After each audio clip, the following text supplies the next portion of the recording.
Oi, tudo bem? Já começou mais um programa. Eu sou a Elga Figueiredo e vou estar com você na próxima hora com muita informação e muita conversa boa. Seja bem-vindo a mais um Elga e Você.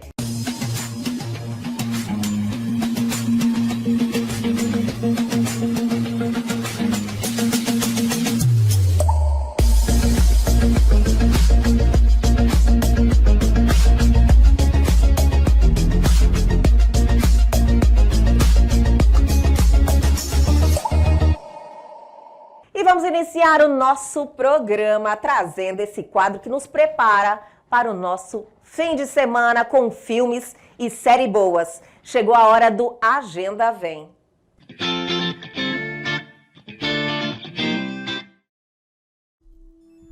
E atenção que já vai começar a super seleção de filmes para o seu final de semana.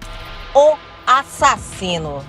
O filme conta a história de um matador de aluguel que sempre realizou seus serviços de maneira fria e implacável. Mas depois de ter cometido um grave erro e se tornar alvo de perseguição, ele começa a desconfiar de todos e até de si mesmo. Stick to the plan. Forbid empathy. Stick to the plan. Anticipate. Don't improvise.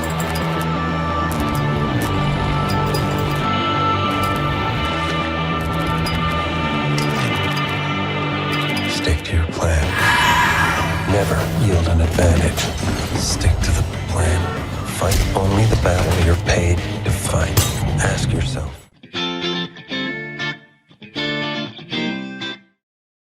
E seguimos em frente agora com Camaleões. Estrelado por Benício Del Toro, o longa-metragem é repleto de muito suspense e investigação. O detetive Nichols é um homem destemido que investiga o cruel assassinato de uma jovem corretora de imóveis. O caso, aparentemente simples, se revela cada vez mais desafiador. Assim, Nichols passa a repensar suas certezas e sua vida. Eu passei pela porta da frente. Eu chamei o nome dela. Olá? Não tive resposta. E depois?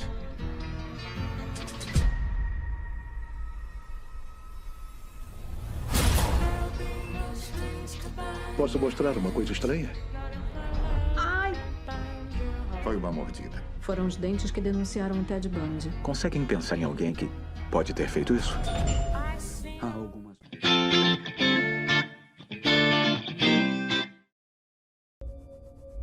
E vamos de Cavaleiro de Copas. Rick Christian Bale é um cara que leva uma vida que muitos acham um sonho, cheia de festas, luxo e mulheres. Só que em um certo ponto bate aquele, o que eu estou fazendo nele? E começa toda uma busca pelo sentido da vida. No one cares about reality anymore. Different these days. What's going on with you? I can't remember a man I wanted to be. Just don't threaten me with leaving, okay? Just do what you want to do. You don't want love. You want a love experience. They are light flavors. Sometimes you want raspberry.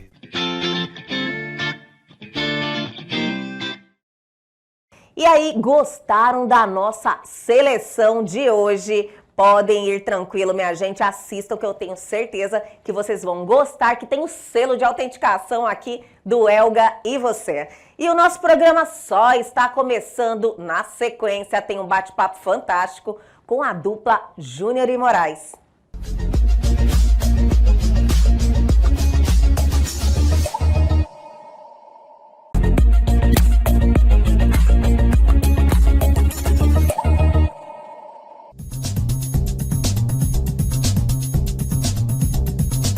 Gerente de TI, analista de marketing, pesquisa revela profissão em alta e perspectiva de salário para 2024. Guia Salarial lista os segmentos que devem liderar as contratações no Brasil, além dos profissionais mais procurados e habilidades exigidas.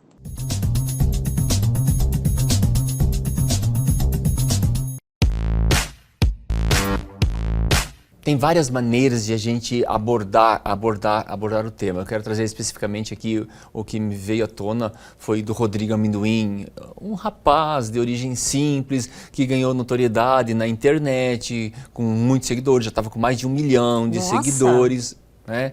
E que infelizmente cometeu suicídio. Tal qual ele, muitos. Nós tivemos aí com o processo da pandemia um aumento enorme da questão do suicídio, porque as pessoas se sentiram sozinhas, Sim. As pessoas se sentiram trancadas, sem expectativa, medo, pessoas que dependiam muitas vezes da condição financeira, sabe aquela pessoa que trabalha de manhã para comer à noite, né? E de repente, cadê o dinheiro para se alimentar? Perdeu essa única fonte de renda. Perdeu a esperança, a expectativa Sim. de vida, sabe? Muitas vezes as pessoas não têm força suficiente, não têm uma rede de apoio suficiente para que possa ajudá-la nesse processo para a superação. Foi muita gente que, Bastante. infelizmente, ficou nessa situação na pandemia, né? Quando falamos de pandemia, parece algo muito distante já hoje, né? Acabou de acontecer Acabou de isso. acontecer. E nós estamos ainda colhendo esses frutos da pandemia, né? Sofrendo esse reflexo. Sim, se nós pegarmos os números aí, 700 mil pessoas morreram por conta do vírus, muito mais morreu por conta de depressão, de ansiedade. Esse número é muito maior, né, É Campelo? muito maior. Elga, em casos assim, entre os casos que são informados e muitas vezes casos que nem é registrado, isso aí dá em média de 2 a 3 casos por 45 minutos. Nossa, é muita coisa. E consegue compreender? Eu não consigo nem consigo fazer porque... matemática aqui agora para saber sim. por dia, por mês, quanto que dá isso. Lógico, e também é algo... suicídio, né? Tirar a própria vida. Sabe? É complicado você entender. Você vê que é algo muito difícil de lidar, né? A depressão. A depressão, a ansiedade, a desesperança, sabe? A depressão é um pacote, né? É um pacote, são N coisas que podem levar a isso. E a depressão é um dos casos que, por conta da depressão, que mais ocorre em suicídio. Não tem só a depressão, tem outras doenças, tem a esquizofrenia também. Tem outros fatores que levam ao suicídio. E as pessoas dão sinais. A questão é que a gente olha...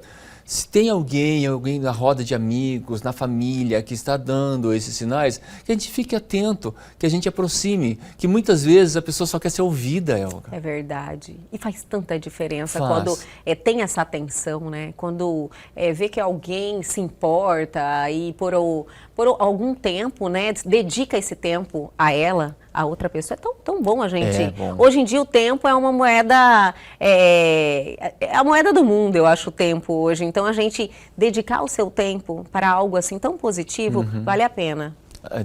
Vale a pena. É caro hoje, que nem você estava falando, é muito raro, o tempo é caro, mas vale a pena. E uma das coisas que a gente tem que aprender é parar com o preconceito e com o julgamento. E tem como, Carlos Campelo? Tem. Primeiro é observar. Elga, muitas vezes a pessoa fala assim, uma pessoa que está desprovida de um lar, que mora na rua, né? Aí, o que a gente fala? Aí está pedindo dinheiro, está pedindo ajuda, seja o que for, está pedindo, né? Vão ter os malandros e vão ter as pessoas que realmente estão passando por isso. Quem somos nós para julgar a necessidade de cada um? Mas o que muitas vezes acontece, pessoa, vai trabalhar, vagabundo. Sim. Não é a expressão que usa? Sabe, Campelo, às vezes eu acredito que é tão importante o que você está falando agora, porque às vezes você faz no automático esse julgamento, sabe? Faz, Elga. Você não faz essa reflexão, essa chamada de atenção que você está dando aí em todos nós que estamos aí aqui, focados nesse momento, com essa informação. Às vezes você faz meio que no automático isso, esse julgamento, sabe? Faz, Elga, fala, faz, é normal. Tá aí pedindo, vai trabalhar, sabe? Eu trabalho, sabe? Você faz uma comparação com você Compara. Mas teria que comparar o seguinte, e se você começasse a receber não, não, não, não, não, não, não, todo dia, para qualquer situação na sua vida, você vai receber não vai ficar triste? Isso é difícil, hein? Não vai ficar chateado? Muito. Né? E é difícil lidar com Não estou falando que a pessoa isso. que vai fazer isso já vai cometer o suicídio, mas a chance de entrar num processo de tristeza, essa tristeza se transformar numa depressão, e se a pessoa não procurar cura, se não tiver nem condições de procurar uma cura, vai chegar num momento de desesperança que ela não vê mais expectativa de vida, que a dor de viver é maior do que o ato de cometer o atentar contra a própria vida. Que às vezes uma forma de falar com alguém, um comportamento que você direciona a outra pessoa, traz um prejuízo muito grande. Traz, Elga. Olha só, no caso desse rapaz, o Rodrigo Amendoim, eu não o conhecia. Ele é um influencer? Era um influencer. Eu não conhecia. Eu não conhecia, fiquei sabendo do caso. E fui até entrar na rede social dele. E eu estava vendo os stories deles ainda estavam ativos, para você ter uma ideia, que os stories demoram 24 horas. Isso aconteceu? Recente. Elga, recente. E ele falando de inveja. E aí eu comecei a pesquisar. Ele é um rapaz simples, humilde, que cresceu na rede social. Né? Sim. Cresceu na rede social. Então, por algum motivo... eu acredito sim que tem pessoas que ficam lá, sabe, apontando os defeitos, apontando os erros, né? Eu estou considerando que ele estava chamando isso de inveja. Sim. Inveja por ele. Que entra até num dos nossos programas passados que a gente falou das 4 leis do espelho, Sim. né? Quando a pessoa fala alguma coisa para mim que me pega numa crença minha, que me pega em alguma coisa que eu sinto, que me pega até num trauma meu, e se aquilo me pega, é porque ainda tem alguma coisa dentro de mim para trabalhar. E todos nós temos alguma coisa dentro para trabalhar. Muitas vezes eu tenho até pessoas que falam assim, eu não preciso de terapia. Então, quando a pessoa fala, na minha cabeça, eu falo assim, é a principal pessoa que precisa. Sim. Né? Mas não deixa ela, cada um no seu momento da sua experiência de vida para saber que hora que vai buscar ou não. Mas ele estava dando sinais. Ele falando das invejas, eles falando dos haters. Haters são aquelas pessoas que destilam ódio. Sim. Hater é odiar. Sabe? Entendi. Então Esse é o destilam significado ódios. da palavra, a tradução. Destilam ódios. Vão lá na rede social, se a pessoa gosta de branco, vai lá e começa a falar um monte de coisa de branco. Se a pessoa gosta de viajar para a praia, fala para a praia. Se a pessoa gosta de comer feijão, fala mal do feijão. Sim. Sabe, aquelas pessoas que parecem que querem sempre Entendi. ver o lado ruim da coisa. Destilar o mal mesmo. Destilar o mal mesmo. E muitas vezes não vai com a sua opinião com base no argumento, com base em alguma coisa, um fato. Simplesmente vai porque acha que vai. Simplesmente vai porque quer diminuir o outro. Simplesmente vai para que... como se a opinião daquela pessoa fosse diminuir a estrela daquela outra pessoa. Se aquela estrela daquela outra pessoa não estiver bem trabalhado, não estiver emocionalmente bem, não estiver emocionalmente estruturado, né? Uma palavrinha mal colocada vai desestruturar aquela pessoa. Sim. Aí eu fico na minha responsabilidade. Para quê? O que eu ganho com isso falando mal da outra pessoa, falando mal do sucesso da outra pessoa? Sim, esse comportamento de destilar o mal. Às vezes você fala de haters, parece que está tão distante, né? São pessoas que estão na internet. Mas às vezes muitos têm esse comportamento que não precisa... Na vida normal, na vida não precisa ser na internet, no virtual. No dia a dia. E você são tem esses que que tomar cuidado com muitas isso. vezes são escondidos, muitas vezes são aqueles que estão dando tapinha no nosso ombro como amigo, por detrás estão falando isso. Então, esse menino, ele começou fazendo os vídeos, né? Também não estou culpando ninguém, nem culpando a rede de apoio deles, de não ter percebido isso. Inclusive, um rapaz que trouxe isso em tela, ele falou assim, cara, como que eu não enxerguei isso? É que muitas vezes a pessoa realmente não vê. Sim. Não percebe, porque às vezes são sutis os sinais. Os sinais são sutis? Muitas vezes são. Outras vezes não, né? Porque a pessoa muitas vezes fala assim, olha, eu tenho vontade de sumir. Eu tenho vontade de desaparecer. Você acha que é só um surto naquele momento, né? Falou, nossa, teve algum problema que trouxe esse sentimento. Então é só um desabafo. Né? Pode ser, mas se isso for recorrente, né, então já pode ligar um sinal de alerta, sabe? Sim. Se isso, a pessoa não tem mais vontade de comer, não tem mais prazer em fazer aquilo que gosta de fazer. Uma sabe? tristeza? Começa a ter uma tristeza. E tem que tomar muito cuidado para não saber se é tristeza, depressão, tudo mais, sabe? Mas são sinais que você pode, opa, deixa eu observar o que está acontecendo. Eu adorei esse bate-papo, nossa, sensacional mesmo. Eu acho que foi uma chamada de atenção para todo mundo, uma chamada de atenção boa, né? Para assumirmos essa responsabilidade, termos essa empatia, termos essa solidariedade, sensibilidade em relação ao próximo e nutrir só coisas boas para esse mundo. Campelo, a gente pode fazer frisar os sinais de alerta em relação ao suicídio? Para a gente terminar este programa assim, da melhor maneira possível. São sinais do tipo, a pessoa falar que quer sumir, que quer abandonar, tristeza, falta de apetite, falta de fazer aquilo que ela geralmente gosta de fazer, sabe? Entendi. Ela gosta de fazer vídeos na internet, diminui de fazer. Ela gosta de fazer comida, ela não faz, sabe? Então, muitas vezes, afasta-se dos amigos, fica mais sozinha, mais não é centrada, mais quieta, Entendi. sabe? Então, são sinais que a pessoa vai reservada. Fica muito reservada, sabe? Entendi. São sinais que a pessoa está dando que pode, Elga, pode. Tá trilhando essa caminho. situação. A pessoa que apresenta desespero, então ela é mais visível, a pessoa que apresenta desespero. E hoje em dia o desespero está muito notório, muito grande, principalmente pelas condições financeiras, pelo endividamento. A gente tem na sociedade pessoas com super endividamento, a gente fala. Sim. Que nem se a pessoa vende tudo que ela tem na vida, que ela conseguiu na vida, paga a dívida dela. Inclusive, até nós lá da Justiça, nós estamos trabalhando exatamente para criar um núcleo para ajudar essas pessoas no âmbito judicial. Sim. Para ajudar essas pessoas sobre endividamento. A questão do endividamento cria uma desesperança na pessoa. Sim. E essa desesperança, ela não vê saída. Não vê saída, ela está tendenciosa a também cometer suicídio. Nos casos de jovens também, dos adolescentes, tomar cuidado com a comparação, né? Nem tudo que você vê na rede social é verdade. É verdade. A rede social é um super gatilho para isso, né? Sim. Então, nos jovens a gente está passando muito crise de ansiedade, depressão, mutilação e bullying. São esses são vários, né? Mas mais a gente enxerga essas questões. Até nos Estados Unidos agora, até um menino foi lá e matou não, foi aqui no Brasil. Foi aqui no Brasil. O menino matou uma menina. Começou a acontecer demais aqui. Por conta de bullying.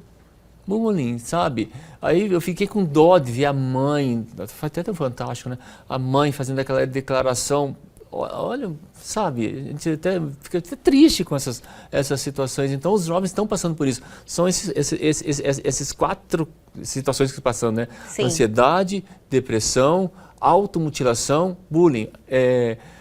Conversar mais, né? Trabalhar mais o centro da pessoa, para ela se sentir quem ela é. Para se sentir respeitada, e seus pais podem ajudar. Filhos que estão andando, principalmente aqui, andando de agasalhos. Né? Para esconder. Para esconder. Sim. Né? É engraçado, né? É um problema que é real.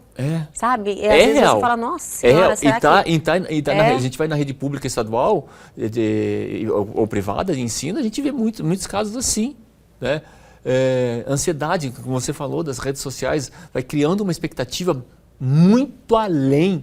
Sim. Né? Eu acredito que no programa passado a gente falou sobre isso, que a gente foi numa escola fazer um trabalho, e qual era a expectativa que os jovens queriam?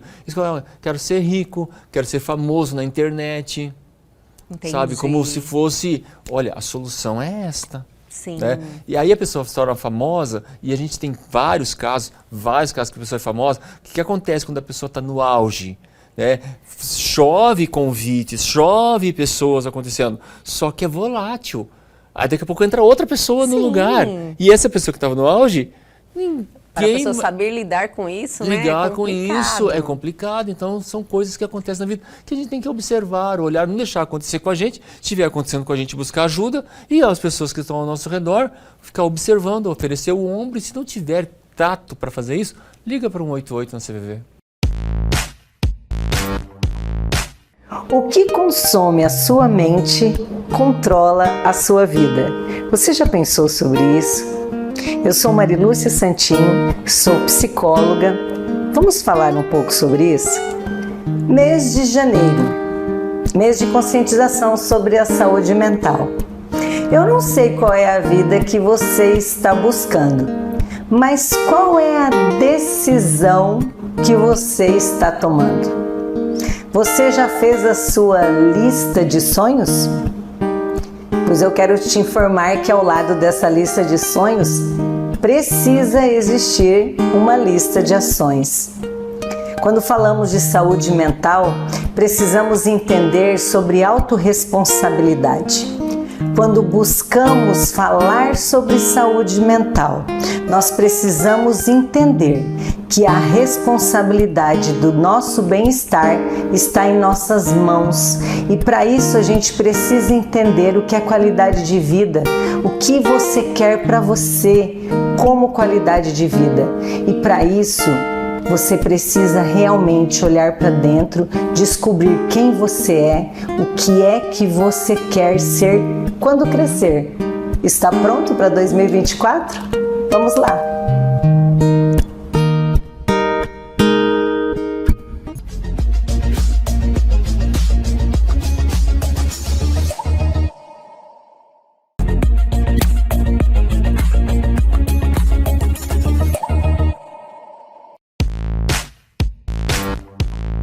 E a partir de agora, aqui em nosso programa, temos um bate-papo fantástico, minha gente, com muita informação e entretenimento, porque eu tenho aqui uma dupla maravilhosa, que eu estou, assim, curiosa para esse bate-papo. Eu sei que vocês têm uma luz muito grande e têm a vontade de passar essa luz para a frente. Primeiro, quero te agradecer a presença, viu? Fernanda Gandes, isso, acertei? sim. Produtora do grupo Timbanaré. Isso, é Timbanaré. Isso? Seja bem-vinda, Fernanda. Obrigada, eu agradeço pelo convite. Eu acho que vai ser um papo muito gostoso. Eu tenho certeza disso. E o Jefferson Jarcem, acertei agora, o Jefferson, que é o diretor do grupo Timbanaré. Isso. É isso. E também eu tenho certeza que tem muita história para contar aqui pra gente, né? Que tem essa vontade de deixar um legado, isso aí eu tenho certeza. E eu acredito que o trabalho que vocês estão fazendo nesse momento e que a gente vai contar para todo mundo que está aí com essa oportunidade de nos assistir hoje, concretiza um pouco dessa sua vontade, né, Jefferson? Sim, eu quero agradecer muito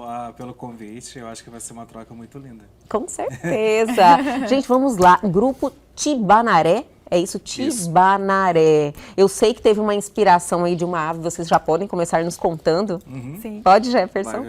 Vai. A Fernanda já passou a bola aqui, né? Tá bom, vamos lá. O Timbanaré, ele é uma ave mitológica aqui do nosso estado, né? Então ele é uma lenda que conta que é um pássaro que ele protege a natureza. Que legal. E quando o caçador ele vai lá para cortar as árvores, né? E degradar toda a natureza, o Timbanaré ele tem um canto tênue, alto, misterioso, e aí as pessoas se assustam. Amedronta também. As pessoas se assustam e vão embora. Então essa é uma das acepções, né? E também fala que o Timbanaré é um índio que caminha, né, ao entardecer, então ele pede fumo para as crianças, assim, e aí a criança que não leva, o Timbanaré leva a criança. Olha só! Então a gente prefere a primeira versão. É a primeira versão, né, para não assustar as pessoas. E a gente faz uma referência, assim, do pássaro, né, o pássaro voa alto. Sim. E nós, enquanto Timbanaré, né, grupo de teatro, também queremos alçar voos altos. Ai, que maravilha, gente. Cuiabaníssimos, ambos. Super. Sim. Olha só, que bom. Eu fico feliz. Lógico, tem muita gente que é de fora e que veste a camisa aqui da nossa cidade, do nosso estado. É cuiabano de coração, né? Mas é tão bom quando alguém faz um trabalho como vocês estão fazendo. E são daqui, gente nossa, né? DLA tá aqui, cuiabanos. Uma coisa muito, assim, curiosa é que todos os trabalhos que a gente apresenta, né? Porque a gente faz palco, faz rua, faz espaço alternativo, faz dentro do ônibus. Sim. E muita gente pergunta, vocês são daqui? E a gente é daqui, né? Ai, então isso é muito gostoso, né? Quando você vê que as pessoas querem saber se você é daqui pela qualidade do seu trabalho. Sim. E elas identifica. Eu sabia que eu tenho um contato com essa situação, sabe? Às vezes, eu acredito que isso está ficando para trás, até mesmo pela oportunidade que nós estamos tendo de mostrar pessoas com tanta qualidade, com tanto talento como vocês que são daqui. Eu acho que isso está se revertendo. Mas antes a gente não tinha essa valorização, né, com as pessoas daqui, e tem tanta gente boa, tanta gente com talento, tantos profissionais maravilhosos na área das artes também, assim, muita gente boa. Eu não sei se vocês têm essa mesma percepção. Tem um ponto que é muito importante para contar a história do Tibanaré, é que a gente inicia na periferia do Cochipó. Então, a jornada, ela entra de uma forma que é sempre muito cansativa. Porque a gente ainda tem a perspectiva da arte, que é o campo da sobrevivência. Sim. E o nosso ser quer viver, né? Não sobreviver. E quando a gente entra dentro dessa jornada, saindo da periferia, e mostrar para o mercado que da periferia pode se tornar trabalhos com excelência, é uma bolha que você tem que ficar furando constantemente. Perfeito. E quando o Tibanaré começa a repercutir e ir para fora do estado, aí fica aquele discurso do Brasil profundo. Que grupo que é esse? Inúmeras vezes, ou passando pelo Sesc Nacional, passando pelo Itaú Cultural, das pessoas se surpreenderem quando a gente termina, porque a gente sempre tem esse discurso, né? Somos do Grupo Tibanaré, obrigado, somos de Cuiabá, Mato Grosso. Quando chega Cuiabá, Mato Grosso nossa, sessão de Cuiabá, Mato Grosso, com esse trabalho, parece que existe um grande ponto de interrogação. E o Tibanaré hoje, ele também vai para o exterior. A gente acabou de vir de Xangai. Olha da só, China. E a perspectiva é completamente diferente, porque é Brasil. Não, é a Mato Grosso, mas é Brasil. Então o olhar é muito diferente. A gente acha até engraçado, né? Que quando inicia a jornada do Tibanaré pelos estados brasileiros, no norte não foi nem tanto, e nem no centro-oeste, por causa eles têm a mesma perspectiva sobre esse furar a bolha do eixo, né? Sim, entendi. Mas quando a gente vai para fora, o olhar é completamente diferente, porque eles estão vendo o todo. E é interessante... Viver essas duas, né? Sim. É uma experiência assim, você fala, meu Deus do céu, né? Que diferença. E a identidade é muito diferente. Se você assistir espetáculos do Centro-Oeste e do Norte, é muito diferente do eixo em São Paulo. Sim. Pela questão das características. E o Tibanaré tem uma particularidade que ele utiliza sempre alguma coisa da manifestação da periferia ou popular. Igualzinho o Fio-Fio contra Entre Pássaros, que é um espetáculo que chegou de Xangai e ele trabalha com o lambadão cuiabano dentro do espetáculo para criança. Para criança, adorei. Que eu venho de família de lambadeiro. Olha eu tinha que colocar em algum espetáculo. Eu adoro lambadão. Só que quando você tem a oportunidade também de trazer o lambadão para dentro, é uma festa, né? Sim. Eu adoro. Só que esse espetáculo, assim, ele é voltado para criança. Então, o que a gente fez, né? A gente poetizou o lambadão.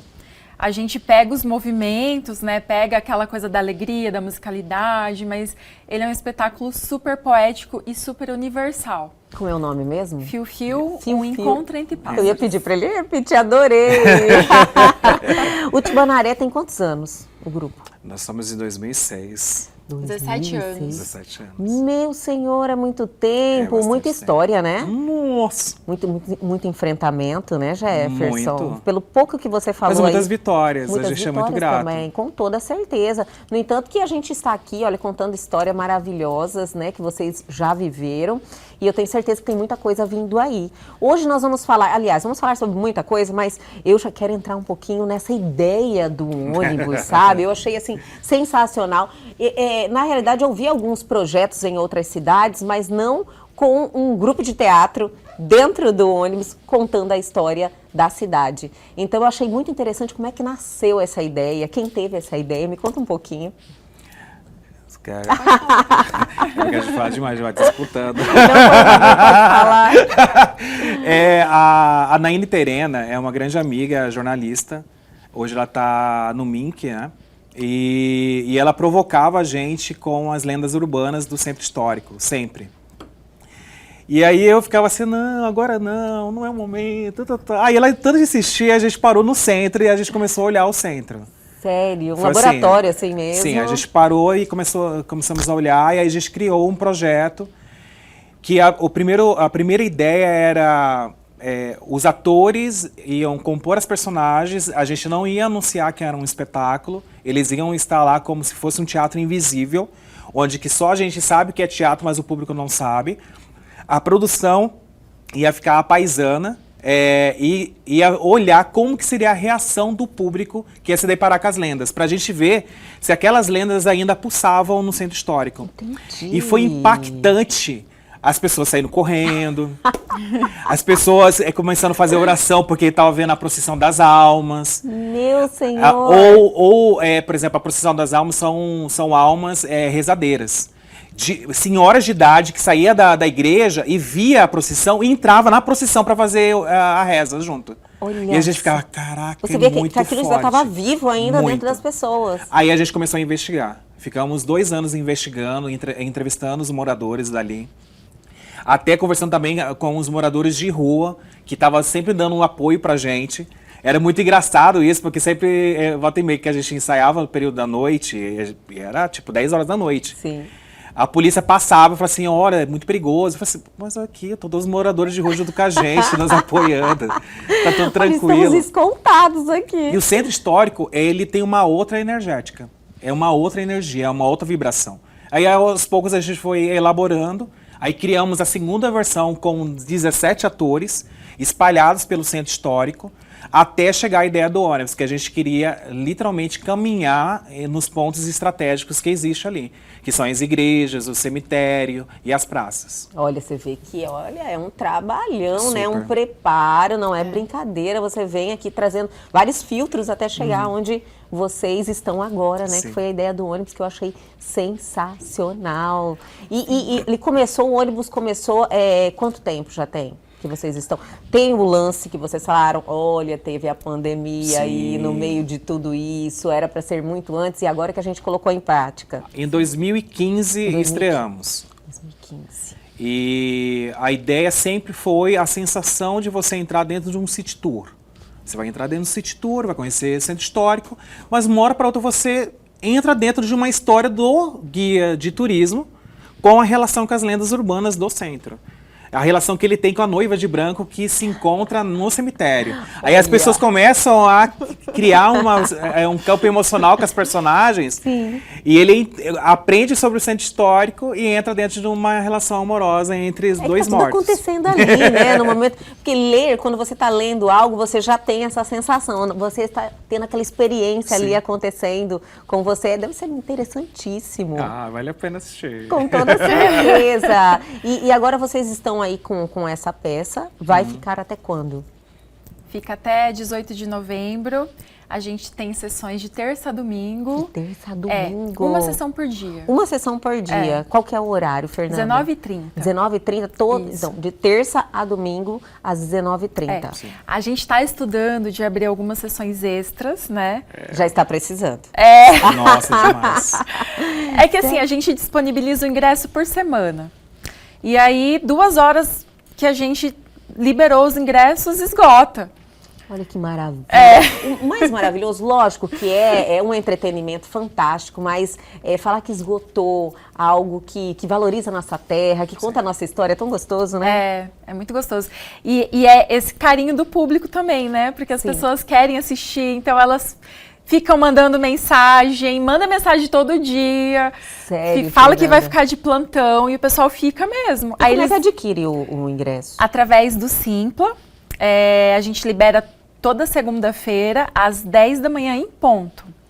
E aí tem também o nosso ponto de venda no Pantanal Shopping. Físico, daí. Físico, que fica no... Que é interessante, né? Porque tem um pessoal que não é muito familiarizado com a compra na internet, às vezes não gosta, então gosta de ir lá pegar o seu ingresso, ter a certeza, não, eu não vou sofrer um golpe, na verdade. Tem gente então é bom ressaltar que tem ponto de venda físico. Tem. No Pantanal Shopping, no piso L1. No L1, então, no 10 Pantanal. horas também a gente está lá já abrindo as vendas e a gente fica lá até esgotar. Então tem isso também, quando esgota a gente vai embora. Entendi. E essa temporada fica até quando? Até 18 de novembro. 18 de novembro.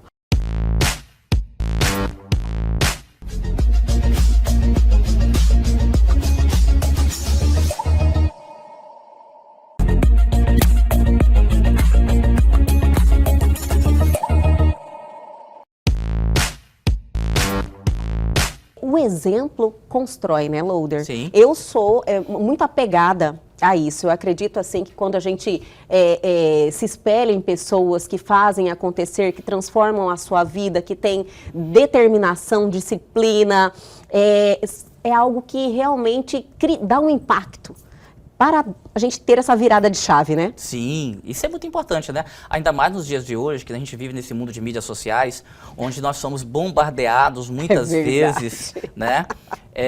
Com pessoas midiáticas, né? E que de repente não mostram a realidade. Então é muito importante a gente ter pilares que são essenciais para um crescimento e principalmente se espelhar em pessoas que realmente constroem e fazem acontecer. Com certeza. Loader, você tem uma trajetória que tenho certeza, assim, que são várias histórias que nos acrescentam muito saber delas.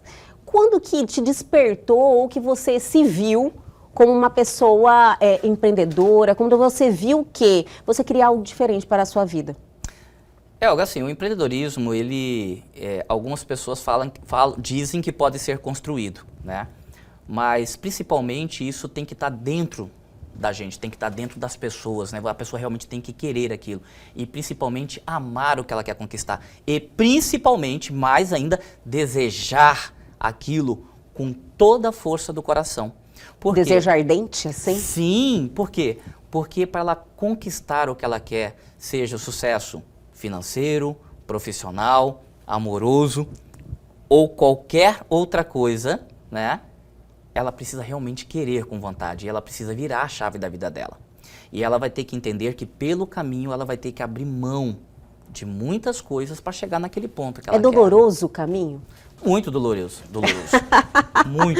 A gente não pode mentir, né? Não. É verdade que eu acho que é o ônus e o bônus. Tem muita coisa boa, tem coisas que você realmente precisa estar disposto a abdicar da sua vida. Olga, na verdade, assim, você vai... Na verdade, é muito mais dor Eu adorei. do que prazer, né? Sim. O prazer você vai conquistar lá na frente, mas até chegar lá você vai passar por muitos momentos de dor. A minha história não foi diferente. Eu comecei a empreender com 14 anos de idade, né? Eu tive a minha virada de chave no momento que eu decidi na minha vida. Eu falei assim, não, eu quero ser uma pessoa que tenha conquistado o sucesso lá na frente, né? Eu quero mudar a minha vida, eu quero viajar, eu quero conhecer coisas, né? E isso começou com 14 anos de idade. Então é cedo. Na realidade, olhando, não no mundo atual agora, mas olhando nas gerações passadas, você teve esse despertar bem cedo. Eu comecei a trabalhar bem antes. Digamos assim que desde 9 anos de idade eu já vendia suquinho na rua, que chamam de sacolé hoje em dia, já vendi jornal, já fui engraxate, eu já fui atendente de padaria, de sorveteria, N coisas. Mas com 14 anos especificamente, eu estava num emprego com carteira assinada, num lugar que me propiciava ter conhecimentos e eu vislumbrei ali que eu poderia. Olha que legal. Que eu poderia crescer, me especializar naquilo e crescer na minha vida, tá? E a minha história é muito engraçada porque eu me recordo que uma segunda-feira de muitos anos atrás, existia um programa chamado Tela Quente né? Opa, eu sei! E eu cheguei cansado do trabalho e eu comecei a assistir um filme chamado Sonhos de Verão. E era a história de um casal que foi passar as férias na Grécia, né? E ali na época eu fiquei vislumbrado com aquelas paisagens da Grécia. E no final do filme, eu falei para mim mesmo, um dia eu vou conhecer esse lugar. Um dia eu vou ter condições de conhecer esse lugar, né? E aquilo virou a chave para mim. E eu comecei a trabalhar para me conquistar, para me ter condições de poder chegar naquele lugar que eu queria, né? Então, dali, naquele momento, eu abri mão, você pode ter certeza até da minha adolescência, da minha juventude, Sim. porque eu comecei a estudar e a trabalhar muito para chegar ali. Eu sou autodidata em programação de computadores e análise de sistemas. Tá explicado, tá explicado. Você foi construindo hábitos. Sim, exatamente. Mas, em Cuiabá, naquela época, não existiam faculdades disso. O aprendizado era através de livros, né? Mas eu trabalhava numa empresa onde tinham computadores que eu tinha ali no meu tempo livre de acesso. Eu poderia praticar o que eu lia, aquela coisa Sim. toda, né? E ali eu comecei isso. Eu comecei a estudar, eu comecei a praticar, desenvolvi meu primeiro software com 17 anos de idade, né? Trabalhando muito, levava trabalho final de semana para minha casa, e eu me recordo de muitas vezes que meus amigos me convidavam para para sair. Vamos tomar uma ali, vamos... Para namorar. Vamos uma baladinha. Exatamente. E viver, né? Que é natural também. E foram muitas vezes, e acredite você, eu também não saía porque eu não queria gastar meu salário, porque o meu salário era contado para comprar os livros que eu precisava para estudar. Né? Eu vou fazer um parênteses que tem uma história muito curiosa. Quando eu fiz 45 anos de idade, eu estava correndo num parque, e aí de repente eu avistei um amigo meu dessa época de juventude, né? E aí a gente se encontrou, se abraçou, aquela coisa toda.